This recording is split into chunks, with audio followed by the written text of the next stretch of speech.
नमो नमः। ओम नमो नमः। सुप्रभातम भ्राता जी। सुप्रभातम। कथमस्ति भवान्? कस्मात् हाँ कारणात् दूरवाणी कृता? दूरवाणी एवम् कस्मात् अस्ति। कारणात् अद्यत्वे दूरवाणी कृता? किमर्थं परीक्षाः दूरवाणी कृता? चलन्ति महोदय। अद्यत्वे अवकाशः नास्ति। यतोहि परीक्षाः सज्जां कुर्वन्ति छात्राः। हम्म। प्रायोगिक परीक्षा भवति आम् आम्। और 15 तारिकातः नवमकक्षायाः एकादशकक्षायाश्च एवं सज्जीक्रियन्ते परीक्षा।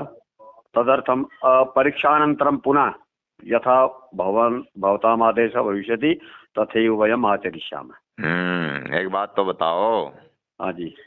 कि क्या गीता का संदेश इतना पिछड़ा हुआ है कि उसके लिए सबसे बाद में फेंक दिया जाए उसको? ना ना, बाद में अभी नहीं। तो उसकी जरूरत है। नहीं, जरूरत तो है। फिर वो परीक्षा समय से का पहले थोड़ा ही तो जरूरत नहीं है।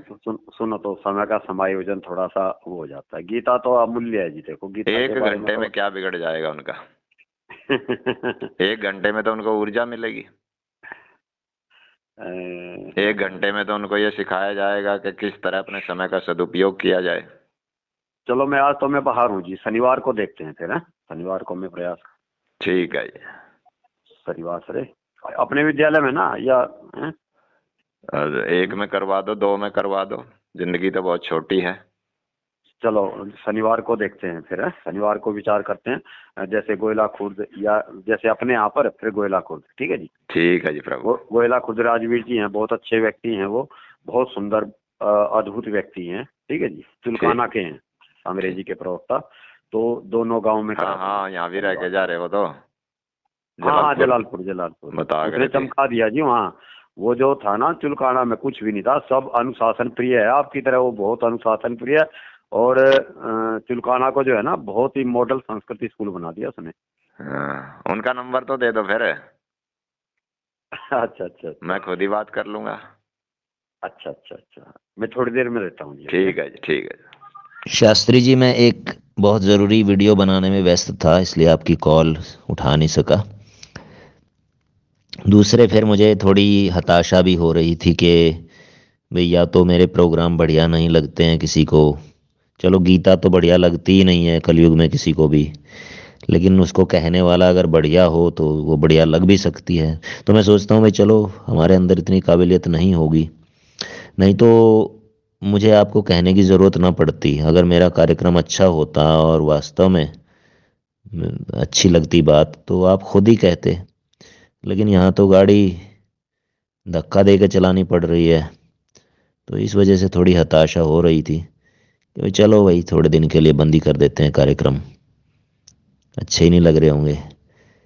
नहीं तो कृष्णदेव शास्त्री ये थोड़ा ही कहता भाई 40 मिनट के लिए भी हमें इंतज़ार करना पड़ता कि एग्ज़ाम के बाद। वाह जी वाह, ये तो एक धुन होती है। जैसे आज मेरे अंदर एक परमात्मा की अंदर से धुन लगी थी कि आज करना है।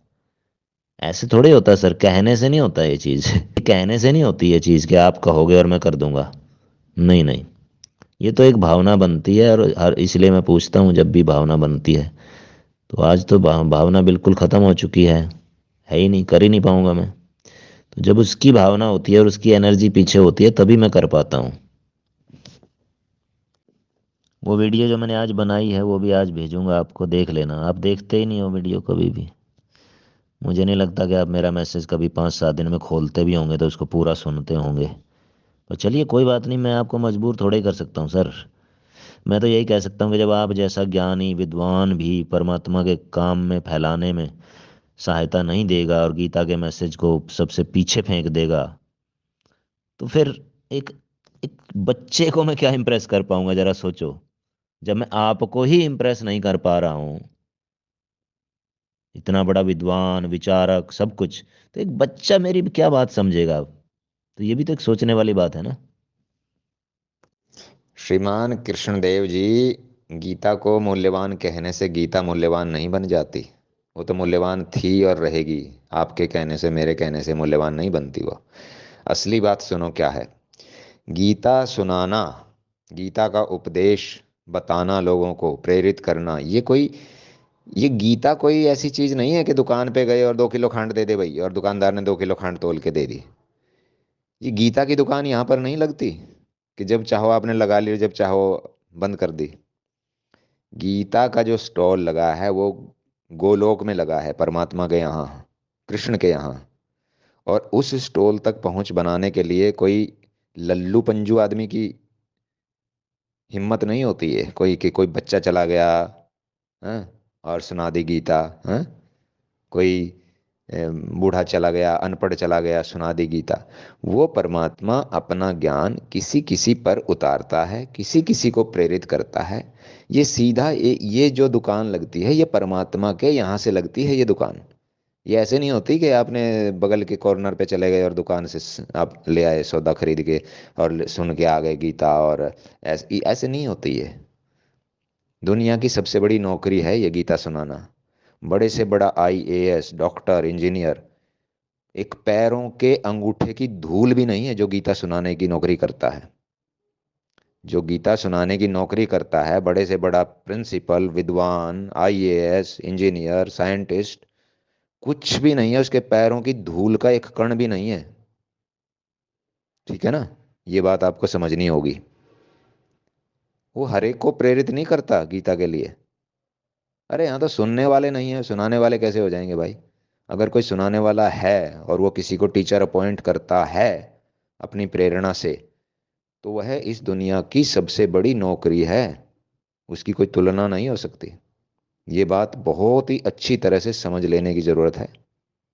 सबसे बड़ी नौकरी और सबसे बड़ा पेशा, कोई डॉक्टर, इंजीनियर, वकील, इंजीनियर, हाँ, कोई साइंटिस्ट, कोई आईएएस ऑफिसर, कोई नेता, हाँ, कुछ भी नहीं है उसके सामने जो गीता सुनाने का काम करता है। तुम सुनाने लग जाओ, लेकिन इस दुकान तक पहुंच तभी होती है जब आप साधना करते हो, जब आप गिड़गिड़ाते हो प्रभु के सामने, आपकी आंसुओं की नदियां निकलती हैं, तब इस दुकान तक पहुंच होती है। ऐसे कहने से नहीं हो जाती। जय राम जी की।